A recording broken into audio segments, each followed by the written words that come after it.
places that had that. So you haven't seen anything of that either, just the red lights.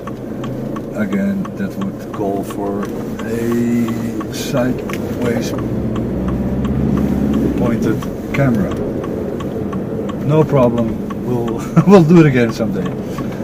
Okay, and now another highlight in our tour. I don't want to move the camera now because I'm afraid the rubber band will not hold it, or it will get loose and it will...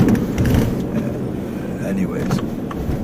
So, this here, right here, on number 57, on the 3rd floor, the light's lit, can't see it, is where I was born.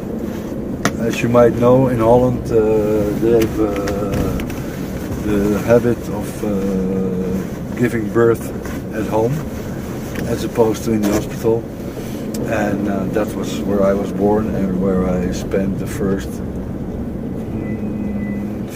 14 years of my life. So yeah, thought you'd like to know. So this street I went to hundreds of times. Here in the corner there was the liquor store where I get beer for my daddy. The bakery was in this street on the other side. And yeah, you can imagine all the hundreds of times that I went for beer and bread. In this street to the left is the first coffee shop I ever entered. We can get in, so I might as well drive by. And I think it was the 7th time that I smoked hash, and it was yeah, I think it's what now says either next door or Le Garage. It used to be called Glories, or it's the other one that we just went past, and now it's called Yerba. But that was one of the earlier coffee. I wanted to say one of the first, but one of the earlier coffee shops in Amsterdam. Imagine we're talking about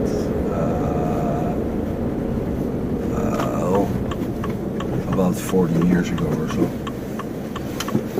So now we get to the Van Baarlestraat. This leads up to the Museum Square, which is where at the end there's the Rijksmuseum, the one we already saw from the other side, and here on the left is the Concertgebouw, which is where like the music house, where they give symphonies and stuff. That's the Dutch. Bless me. The Dutch concert building. Concert as in not rock concert, but more the violins and other shit, orchestra stuff. It's also very nice. It has a great acoustic, I've been told. And I'm not sure if we can go to the right. And if we can, I won't, because we get to the same place where we just were. And maybe you can see on the right the Stedelijk Museum, which is the city museum, and right next to that, which will be probably even less visible, is the Vincent van Gogh Museum. So, having mentioned these 3 items, that really makes this a cultural tour of Amsterdam. Yeah, anyways, while we're stuck in traffic or waiting for the red light, I didn't fly today. I spent 5 hours in a church that's no longer a church, but the building's still there. It had to be some stuff being done. I think I already said that, hang up the paintings and stuff like that. Anyways, only 12 more minutes to go before I pick up Tini, so I think slowly we can start heading towards that church again. So, here on the right you you see that white S, which is from Stedelijk Museum. On the right from that, there's the Vincent van Gogh Museum. It's right above the Albert Heijn, the city museum, or the municipal museum. And here you see the white thing, which is part of it. A bit further down is the Vondelpark, and before reaching the Vondelpark, which is one of the nicest parks of Amsterdam, which is like really typical in summer when it's not so fucking cold. It really gets full with people of all kinds and sorts and colors and tastes.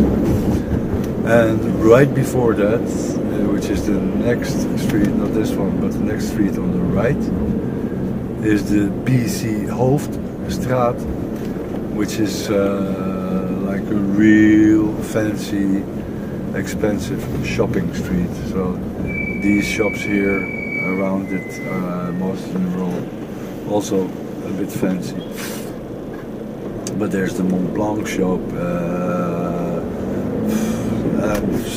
I'm right now famous marks and brands, watches and stuff. It can only be entered from the other side, so we'll skip this for this time. And now we will be crossing over the Vondelpark. Here there's a couple of entrances, and it goes all the way from my left to all the way to my right, which is where it stops more or less in the center. I lived on the other side of the Vondelpark, not the center side, but the other, straight on the head of it, for some time before I had my house here in Amsterdam, when I was here living with Didi after coming back from Spain the first time. So not 3 years ago, but 20 some years ago. Sorry, 30 some years ago. Fuck. No. Long time ago anyway. I mean, I've been married for 30 years, so that can't have been. I married, came to Holland. We stayed here for about 10 years. Then went to Spain, stayed there for 16 years. And now we're here since 3 years again. So, yeah, almost 30 years ago I was living there. Till almost 20 years ago, so to speak. Not there, but in that period before I got my the house that I lived for 9 years, I spent some time in the anti-squatters. So I was occupying a house so squatters wouldn't. As if the house is empty, you can squat it, because the houses are not supposed to be for speculation and stuff. So this smart guy had imagined, well, I can have people without a house sit in a house, so it's occupied, and it's with knowledge of the owners of the house. So they would